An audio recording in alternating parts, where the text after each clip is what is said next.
প্রিয় ভাই সব, এক মহাসমুদ্র। রাসূলুল্লাহ নামাজ পড়তেছিলেন, হযরত ওমর রাদিয়াল্লাহু তাআলা আনহু তখনও কাফির, চাইছিলেন রাসূলকে শায়েস্তা করবেন, মারবেন, লাঞ্ছিত করবেন। নামাজরত অবস্থায় দেখে তিনি চিন্তা করলেন, যাক নামাজ পড়তেছে, এখন কিছু করব না, নামাজটা শেষ হোক, তারপরে আচ্ছা করে। হযরত ওমর বলেন, আমি নবীদের পিছনে দাঁড়িয়ে অপেক্ষা করতেছিলাম নামাজ কখন শেষ হবে, আর তিনি নামাজের ভিতরে তেলাওয়াত করতেছিলেন। তেলাওয়াত যখন শুনলাম, আমার কাছে মনে হলো এই কথাগুলি মানুষের বানানো নয়, নিশ্চয়ই কোন জিন রাসূলুল্লাহকে শিখায়া দেয়। আমি যখন এই চিন্তা করেছি, এত সুন্দর মিলায়া মিলায়া কি করে পড়েন, জেনে শিখাই দিয়েছে, এই চিন্তা যখন আমি করেছি, নবীজি তখন আমার এই কথার জবাব যেন তিনি দিলেন। তিনি পড়লেন, ইন্নাহু লাকাউলু রাসূলিন কারীম। না, এটা কোনো জিন বা অন্য কারো কথা নয়, এটি হচ্ছে মহান বার্তাবাহকের বর্ণনা। হযরত ওমর বলছেন, জেনের কথা না হলে কবির কথা তো বটেই। এত সুন্দর মিলানো দেখছেন না কোরআন শরীফে, কি মিল লক্ষ্য করছেন? করেন নাই বোধ হয়, করার জন্য অনুরোধ করি। কোরআন তাড়াতাড়ি পড়বেন, মনে হবে আপনি প্রবন্ধ পড়ছেন। থেমে থেমে পড়বেন, মনে হবে যেন কবিতা পড়তেছেন। প্রত্যেক আয়াতে আয়াতে মিল, সুবহানাল্লাহ। হযরত ওমর বলছেন, ভাবলাম মুহাম্মদ সাল্লাল্লাহু আলাইহি সাল্লাম কবি হয়ে গেছে। হযরত ওমর বলেন, যেই না চিন্তা করলাম মনে মনে মুহাম্মদ সাল্লাল্লাহু আলাইহি সাল্লাম কবি হয়ে গেছেন, অমনি তিনি আমার এই কথার জবাব যেন তিনি দিলেন। তিনি পড়লেন, ওয়ামা হুয়া বিকাউলি শাইরিন কালিলাম মা তুমিনুন। না না, এটা কোনো কবির কথা নয়। হযরত ওমর বলে, সর্বনাশ, তাহলে তো শুধু কবি না, গণক। আমার মনের কথা বুঝলো কেমনে? তো জাদুকর হয়ে গেছে, গণক হয়ে গেছে।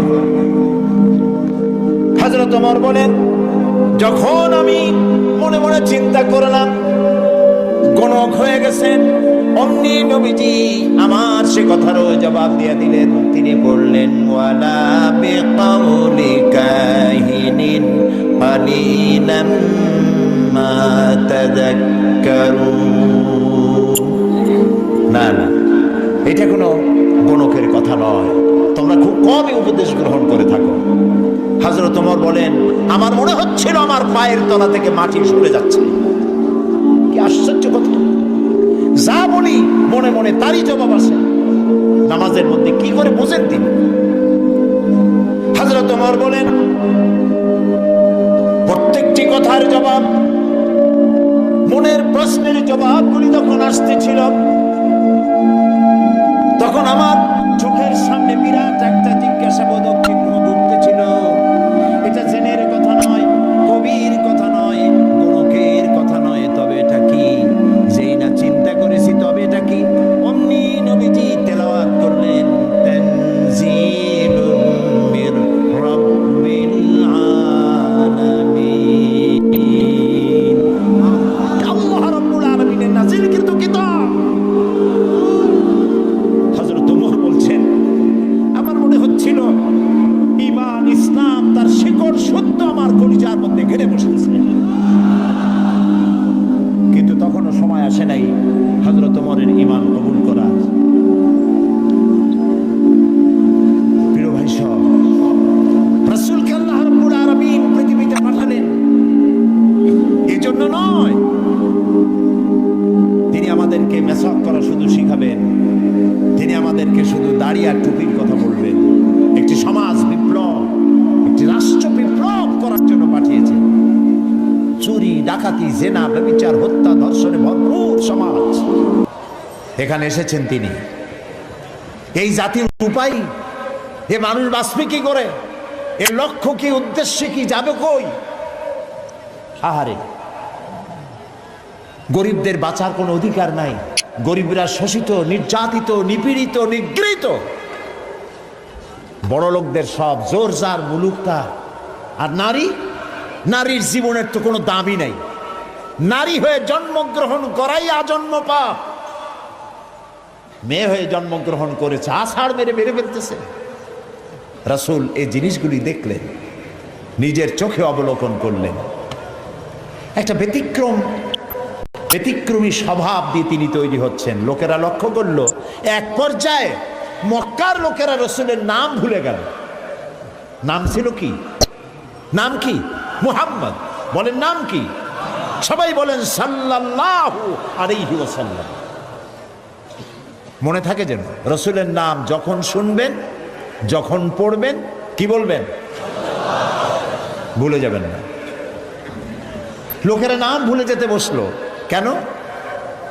তিনি পরিচিত হলেন আল আমিন বলে। লোকেরা বলা শুরু করলো, এই ঘটনার জন্য যাও আল আমিনকে বলো, চলো আল আমিনের কাছে যাই। ওই যে আল আমিন আসতেছে। বিশ্বাসী হিসাবে পরিগণিত হলেন সকলের কাছে, বিশ্বাসী। এবং নাম আরো হলো সাদেক, সত্যবাদী। নবীজি যখন মক্কা থেকে হিজরত করে মদিনায় যান, যাওয়ার সময় হযরত আলীকে বলেছিলেন, আলী, আল্লাহ তাআলা অর্ডার করেছেন আমাকে মদিনায় যাওয়ার জন্য হিজরত করে, তুমি আমার বিছানায় শুয়ে থাকো, আর একটা কাগজ কলম নাও, একটা লিস্ট তৈরি করো। হযরত আলী বলেন, আমি লিস্ট দিলাম আমানতে। সেই আমানত যারা রাখছে অধিকাংশ কাফেরের আমানত রাখছে। কার কাছে? মুহাম্মদ সাল্লাল্লাহু আলাইহি ওয়াসাল্লামের কাছে আমানত রেখেছে। কেন? কাফেরেরাও বুঝতো যে সব নেতার পিছনে ঘুরি, এগুলো শয়তানের চাইতেও খারাপ। মুহাম্মদ সাল্লাল্লাহু আলাইহি ওয়াসাল্লামের সাথে বিরোধিতা করি নেতাদের জ্বালায় পড়িয়া। আসলে তার মতো ভালো মানুষ আকাশের নিচে জমিনের উপরে আর নাই। কাফেরেরাও বুঝতো।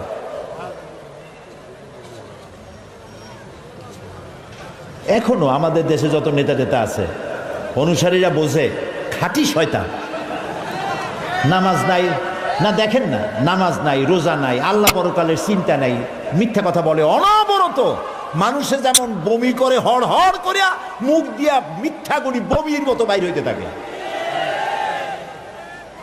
একটা ভালো কথা বলতে জানে না, শুধু অসত্য আর মিথ্যা বলতেই থাকে, আমানতের খেয়ানত করে। তবে এইসব নেতাদের পিছনে ঘুরে কেন? এই চিন্তায় যে এরা যদি এমপি মন্ত্রী হইতে পারে, তা একটা চাকরি পাবো, লাইসেন্স পাবো, টিয়ার কাবি খা খাইতে পারবো। জি, নাম রাখছে কাবি খা, তার মানে হলো খাবি খা।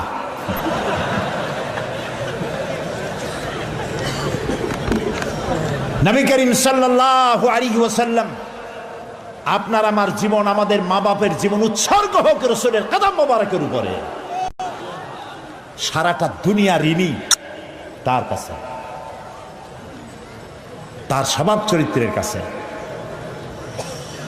মুহাম্মদুর রাসূলুল্লাহ সাল্লাল্লাহু আলাইহি ওয়াসাল্লাম এই সমাজে বড় হলেন, বেড়ে উঠলেন, লক্ষ্য করলেন এদের বাঁচাবো কেমনে, উপায় কি? তিনি গারে হেরায় চলে গেলেন। ওটার নাম জাবালে নূর। আমরা গারে হেরা বলি, কিন্তু মক্কা শরীফে যে গারে হেরা কইলে কেউ চেনবে না। জাবালে নূর, ওই জাবালে নূরে উঠলেন, অনেক উঁচা। আল্লাহ দয়া করে আমাকে একবার ওঠার তৌফিক দিয়েছিলেন, একবার উঠছি। তাতেই তখন তো আমার শরীর টরীর অনেক ভালো ছিল, ভালো মানে মোটা ছিলাম বেশি। উঠতে গিয়ে 3 বোতল পেপসি খাওয়া লাগছে, আর 2-3 দিন উরুতে ব্যথা ছিল। তাহলে চিন্তা করেন কত উঁচা। সেই পাহাড়ের অনেক উঁচায় একটা ছোট্ট জায়গা, একটা রাস্তা আছে একটুখানি, এই সোজাভাবে ঢোকা যায় না, কাত হয়ে কইয়া কাইত আছেন আমাদের দেশে বলে, ওই কইয়া কাইত হয়ে ঢোকা যায়। এবং ওখানে একটা জায়গা আছে যেখানে 2 জন একসাথে নামাজ পড়তে পারে, এরকম একটা গুহা। সেখানে নবী করিম সাল্লাল্লাহু আলাইহি ওয়াসাল্লাম চিন্তা গবেষণা করতে লাগলেন। যেদিন বয়স 40 বছর পূর্ণ হয়ে গেল, আল্লাহ রাব্বুল আলামিন তাকে নবুয়তের মর্যাদা দিয়ে দিলেন। এই নবুয়তের মর্যাদা নিয়ে তিনি নেমে আসতেছেন। ভয় পেলেন। জিবরাইলকে তো জীবনে দেখেন নাই, হযরত জিবরাইলকে দেখেছেন।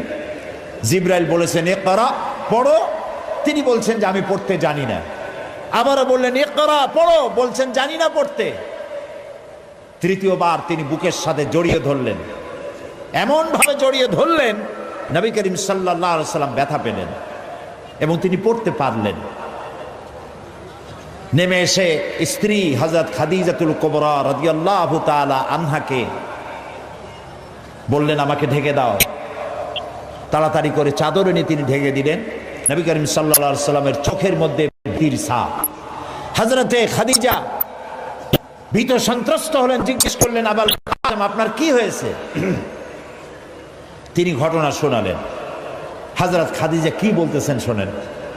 হযরত খাদিজা বলছেন ইয়া আবাল কাসেম, হে কাসেমের পিতা, আপনার ঘাবড়াবার কোনো কারণ নাই।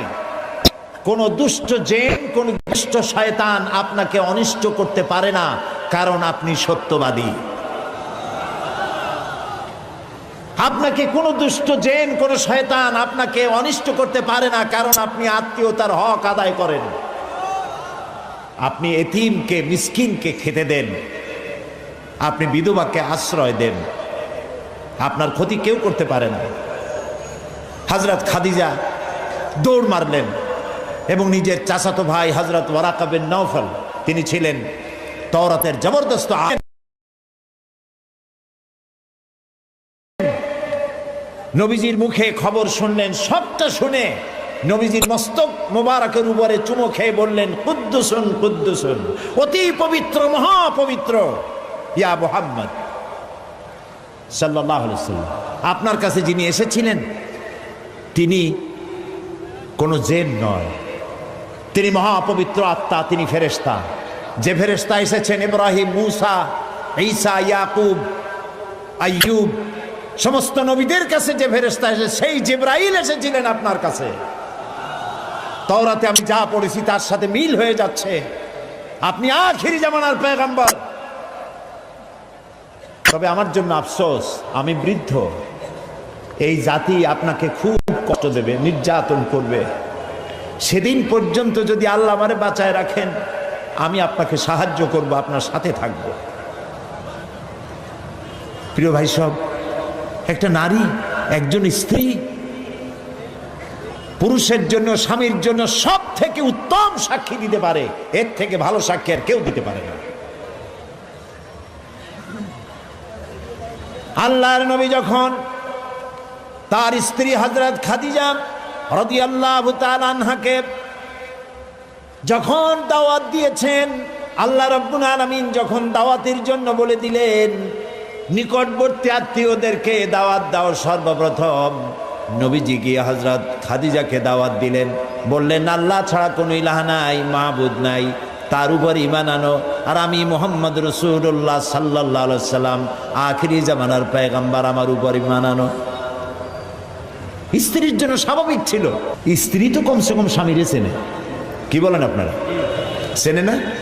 সব মানুষকে আপনি ধোঁকা দিতে পারবেন, সব মানুষকে আপনি চোখে ধুলা দিতে পারবেন, কিন্তু স্ত্রীকে ভাঙিয়ে দিতে পারবেন না। ঠিক কিনা বলবেন? স্ত্রী আপনার জন্য ভালোবাসা দিতে পারে, জীবন দিতে পারে, সব দিতে পারে, কিন্তু ঈমান আনা অত্যন্ত কঠিন। নবীজি যখন হযরত খাদিজাকে ঈমানের দাওয়াত দিলেন, হযরতে খাদিজা রাদিয়াল্লাহু তাআলা আনহা এক মুহূর্ত দেরি করেন নাই, সঙ্গে সঙ্গে পড়েছেন লা ইলাহা ইল্লাল্লাহু মুহাম্মাদুর রাসূলুল্লাহ। জোরে পড়েন লা ইলাহা ইল্লাল্লাহ